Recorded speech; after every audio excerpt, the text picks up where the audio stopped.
வணக்கம் மக்களே, நான் தான் உங்களோட விஜய் வேலன்ஸ் பேசுகிறேன். இன்றைக்கி நம்ம என்ன பார்க்க போகிறோம்னா, இந்த குழந்தை பற்றி தாங்க பார்க்க போகிறோம். சமீபத்தில் ஒரு 2 நாளைக்கு முன்னாடி ஒரு பள்ளி திருக்குறளில் இந்த குழந்தை வந்து பாடியிருக்காங்க. அவ்வளோ அழகாக பாடியிருக்கு.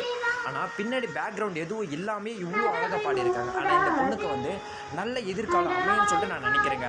ஏன்னா நீங்கள் பாருங்கள், இந்த பாட்டை கேட்டுட்டு நீங்கள் இந்த பொண்ணுக்கு வாய்ஸ் எப்படி இருக்குன்னு சொல்லிட்டு நீங்கள் பார்த்துட்டு சொல்லுங்கள்.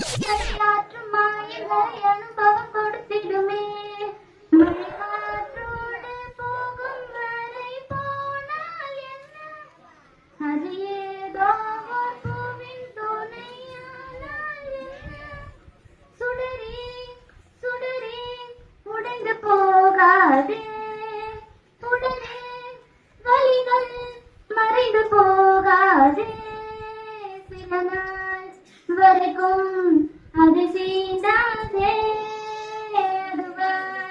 மறக்கும் பின் தோன்றாதே இதுவும் கடந்து